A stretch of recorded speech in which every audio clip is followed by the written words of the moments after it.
வணக்கம். கேரன் கியூர் சேனலுக்கு உங்க கீதா அசோக், அரோமா தெரபிஸ்ட். இன்னைக்கு என்ன டாபிக் பார்க்க போறோம் அப்படின்னா, நிறைய பேருக்கு ஜென்ஸ்க்கும் அந்த ப்ராப்ளம் இருக்கு, லேடிஸ்க்கும் அந்த ப்ராப்ளம் இருக்கு. அண்டர் ஆர்ம்ஸ் பார்த்தீங்கன்னா டார்க்கா இருக்குது.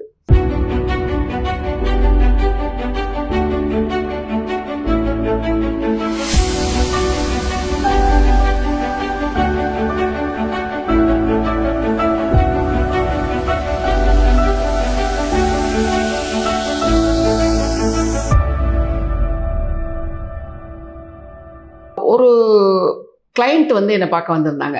அவங்களுக்கு என்னென்ன, சின்ன பொண்ணு, ஒரு 16-17 இயர்ஸ் இருப்பா, ஸ்கூல் கோயர். அவளுக்கு என்ன ப்ராப்ளம்னு பார்த்தீங்கன்னா, கழுத்தை சுற்றி கருப்பாக இருந்துச்சு. அண்டர் ஆர்ம்ஸ் வந்து ரொம்ப டார்க்கு. இப்போ குழந்தைகள்லாம் நல்லா ஸ்லீவ்லெஸ்லாம் போடுறாங்க, டியூப் டாப் போடுறாங்க, ரொம்ப தின்னா அப்படிதான் இருந்தா அந்த பொண்ணும். அந்த மாதிரிலாம் ட்ரெஸ் பண்ணால் கூட ரொம்ப க்யூட்டாக அழகாக தான் இருப்பா. பட் என்ன, அவளுக்கு வந்து ஒரு எம்பாரசிங் திங்னா, அண்டர் ஆர்ம்ஸ் கையே தூக்க முடியாத அளவுக்கு ஃபுல்லாக டார்க்காக இருக்குது. நல்ல ஃபேரான பொண்ணு தான், பட் அண்டர் ஆர்ம்ஸ் டார்க்கு. அதே மாதிரி கழுத்து பார்த்தீங்கன்னா அப்படியே தடிச்சு டார்க்காக இருக்கு. அவங்க செல்ஃபாக வீட்டில் வச்சு என்ன பண்ணியிருக்காங்க அப்படின்னு பார்த்தீங்கன்னா, அது அழுக்கு அப்படிங்கிற மாதிரி, அது தேய்ச்சா போகுங்கிற மாதிரி பார்த்தீங்கன்னா, ஸ்க்ரப்பெல்லாம் போட்டு, நார்லாம் போட்டு, இந்த பீர்க்கங்காய் நார் அதெல்லாம் போட்டு, லூஃபா மாதிரி அதெல்லாம் போட்டு தேய்ன்னு தேய்ச்சதுல என்னாச்சுன்னா, ஸ்கின் வந்து அப்படியே திக்காக பார்த்தீங்கன்னா முடிச்சா ஆயிடுச்சு. ஏன்னா அது அழுக்கு இல்லையே, நமக்கு உடம்புல அவ்வளோ அழுக்கு சேர வேண்டிய அவசியமே இல்லையே. அது அழுக்கு இல்லை, அது வந்து டார்க் ஹைப்பர் பிக்மெண்டேஷன் சொல்றது. டார்க்கா அங்கே வந்து செட்டில் ஆயிருக்குது. அதுக்கு என்ன ரூட் காஸ் அப்படின்னு பார்க்காம அவங்க வந்து டைரக்டா செல்ஃபா அதை ப்ளீச் பண்ணி அந்த மாதிரிலாம் பண்ணி இன்னும் அந்த ப்ராப்ளம் வந்து அக்ரவேட் பண்ண வச்சுட்டாங்க. ஒரு சின்ன குழந்தைக்கு அந்த மாதிரி பண்ணிட்டாங்க. ஏன்னா ஒரு சின்ன ட்ரெஸ், சின்ன ஸ்லீவ்லெஸ்ஸோ ஒரு மெகா ஸ்லீவோ அந்த மாதிரிலாம் போட முடியாத ஒரு சிச்சுவேஷன் இல்லையா. இது ஏன் வருது, யாருக்கு வரும் அப்படின்னு பார்த்தீங்கன்னா, நம்பர் 1 வந்து பிசிஓஎஸ்ன்னு சொல்லக்கூடிய பாலிசிஸ்டிக் ஓவேரியன் சிண்ட்ரோம் இருக்கவங்களுக்கு இந்த பிரச்சனை இருக்கும். அந்த மாதிரி இருக்கவங்களுக்கு பார்த்தீங்கன்னா அண்டர் ஆர்ம்ஸ்ல டார்க்காக இருக்கும், கழுத்தில் இருக்கும், தொடையில டார்க்காக வரும். அந்த மாதிரி ரொம்ப நாளாக அதை கவனிக்காமல் விட்றப்ப பார்த்தீங்கன்னா அப்படியே பேட்சியாக அப்படியே பிளாக்காக செட்டில் ஆகிடும். அதுக்கப்புறம் யாருக்கு இருக்கும்னு பார்த்தீங்கன்னா, கிளென்லினஸ். ப்ரைவேட் ஏரியாஸில் பார்த்தீங்கன்னா ஹேரை வந்து ரிமூவ் பண்ணாமல் விட்டுருப்பாங்க. அஃப்கோர்ஸ் அவங்களுக்கு வந்து பேரண்ட்ஸாக, முக்கியமாக அம்மா வந்து அதை பற்றி அட்வைஸ்லாம் சொல்லாமல் விட்டுருப்பாங்க. ஸோ அதில் அந்த அண்டர் ஆர்ம்ஸில் இருக்க ஹேரையோ இல்லை அவங்களுக்கு வந்து பியூபிக் ஹேரையோ வந்து அவங்க எடுக்காமல் இருக்கிறதுனால அதனால தான் இந்த மாதிரி பிரச்சனைகள்லாம் ரொம்ப வரும்.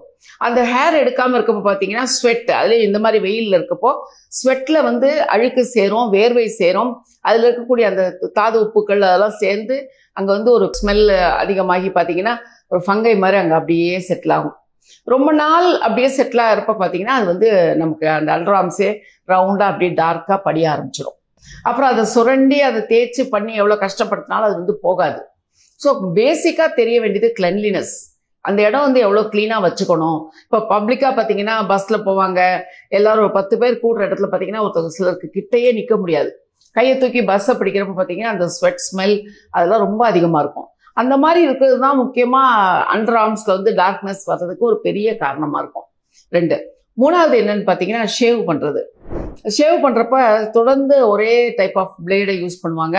அப்படி இல்லை அப்படின்னா அண்டர் ஆர்ம்ஸ் ஷேவிங் க்ரீம்ஸ் எல்லாம் அந்த எப்பிலேட்டரி சிஸ்டமில் இருக்கும் பார்த்தீங்களா, அதில் இருக்கக்கூடிய க்ரீம்ஸ், என்ன க்ரீம்ஸ் யூஸ் பண்ணுறாங்க, அது கெமிக்கல் பேஸ்டு.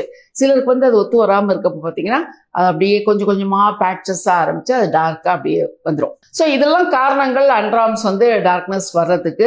ஜெனட்டிக்கலாகவும் இருக்கும்.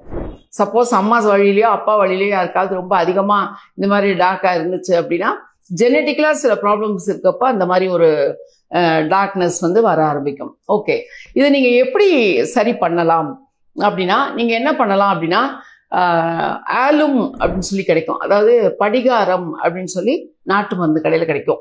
அது இங்கிலீஷில் ஆலும்னு சொல்லுவாங்க. படிகாரம் வாங்கி நீங்கள் என்ன பண்ணுங்க, இந்த சந்தனம்லாம் இழைக்கிற கல் இருக்கு பார்த்தீங்களா, அந்த கல்லில் வந்து படிகாரத்தை வந்து நல்லா ஒரு ரோஸ் வாட்டர் விட்டு நல்லா இழைச்சிக்கோங்க. நல்லா இழைச்சதுக்கப்புறம் அந்த பேஸ்ட் இருக்கு இல்லையா, அந்த பேஸ்ட்டில் ஜாதிக்காய், நட்மெக், ஜாதிக்காயை வச்சு நல்லா இழைச்சிக்கோங்க. இழைச்சி என்ன பண்ணுங்க, அண்டர் ஆர்ம்ஸில் ஹேர் இல்லாமல் பார்த்துக்கோங்க. அந்த இடத்துல இந்த பேஸ்ட், இந்த விழுதை வந்து நல்லா தேய்ச்சிட்டு தரோவாக ட்ரை ஆகிற வரைக்கும் விட்டுட்டு அதுக்கப்புறம் நல்லா தேய்ச்சி குளிச்சிடலாம். இந்த மாதிரி டெய்லி இருக்கிறப்போ ரொம்ப ஹைப்பர் பிக்மெண்டேஷனாக இல்லாமல் மைல்டாக ஒரு அந்த கருப்பாக இருக்கிறது வந்து குறைய ஆரம்பிக்கும். இது கொஞ்சம் ஒரு மாதம் 1.5 மாதம் நீங்கள் தொடர்ந்து அப்ளை பண்ணுறப்ப அது குறையும். அதே நேரத்தில் இந்த ஆலுமை வந்து டைரெக்டாக வேறு எதுவும் சேர்க்காமல் நீங்கள் போடவும் கூடாது, அளவுக்கு அதிகமாக ஆலும் எடுத்துக்கவும் கூடாது. இதை நீங்கள் கிராண்டடாக ஃபேஸ்க்கும் எடுத்துக்கூடாது. ஓ இங்கே இருக்க டார்க்னஸ்ங்கிறப்ப முகத்தை அது ப்ளீச் பண்ணுமோ அப்படிங்கிற ஒரு செல்ஃபாக நம்மளே ஒரு அனலைசிஸ் எடுத்துக்கிட்டு நீங்கள் வந்து முகத்தில் வந்து அதை போடக்கூடாது. ஸோ ஆலும் வந்து ஃபேஸ்க்கு போடாதீங்க. அண்ட்ராம்ஸ் டார்க்னஸ்க்கு நீங்கள் அதை போடலாம். ஓகே, தெரப்பியூட்டிக்காக என்ன செய்யலாம் அப்படின்னு பார்த்தீங்கன்னா, இதை வந்து இன்னோவேட் பண்ணக்கூடிய சில அண்ட்ராம்ஸ் க்ரீம்ஸ் எல்லாம் உண்டு, ஜெல் உண்டு. அதுக்கு வந்து நீங்கள் வந்து லெசித்தின் வந்து ஒரு வைட்டல் ரோல். அந்த லெசித்தினில் பார்த்தீங்கன்னா நீங்கள் என்ன சேர்க்கலாம் அப்படின்னா, நம்பர் 1 வந்து நட்மெக் ஆயில். இந்த ஜாதிக்காயிலேருந்து எடுக்கக்கூடிய ஆயில் ஹெவியாக இருக்கும். ரொம்ப ரொம்ப ரொம்ப ஒரு மெடிசினல் ப்ராப்பர்ட்டி இருக்கக்கூடிய ஆயில் வந்து நட்மெக் ஆயில். நட்மெக் ஆயில் அதில் சேர்த்துக்கோங்க. அதுக்கப்புறம் பார்த்தீங்கன்னா க்ளவுங்கிறது கிராம்பு. அந்த கிராம்புலேருந்து எடுக்கக்கூடிய அந்த ஆயில். அதுக்கப்புறம் பிர்ச் ஸ்டாருங்கிற ஒரு ஆயில் இருக்குது. அந்த பிர்ச் ஸ்டாருங்கிற ஆயில் வந்து இந்த அண்ட்ராம்ஸ் டார்க்னஸை எடுக்கும். முக்கியமாக இந்த 3 ஆயில் நீங்கள் சேர்த்தாலே உங்களுக்கு பார்த்தீங்கன்னா கண்டிப்பாக ஒரு ஜெல்லில் கலந்து நீங்கள் போடுறப்ப பார்த்தீங்கன்னா கண்டிப்பாக அது உங்களுக்கு வந்து குறைய ஆரம்பிக்கும். இன்னும் ஹெவியாக இருக்குது அப்படிங்கிறப்ப நீங்கள் தெரப்பியூட்டிக்கலாக தான் நீங்கள் எடுக்க வேண்டி வரும். உங்களுக்கு தெரப்பியூட்டிக்கலாக தேவைப்பட்டால் கூட நீங்கள் என்னை அணுகலாம். கண்டிப்பாக அது உங்களுடைய பிரச்சனை எப்படி இருக்குங்கிறத பார்த்துட்டு பேஸ்ட் ஆன் தட் உங்களுக்கு வந்து என்ன தேவையோ அதை என்னால் ப்ரிப்பேர் பண்ணி கொடுக்க முடியும். ஸோ இதை நீங்கள் ரெகுலராக போடுறப்ப பார்த்தீங்கன்னா அந்த டார்க்னஸ் குறைய ஆரம்பிக்கும். அது ஒரு கான்ஃபிடென்ஸ் போயிடும் குழந்தைகளுக்கு.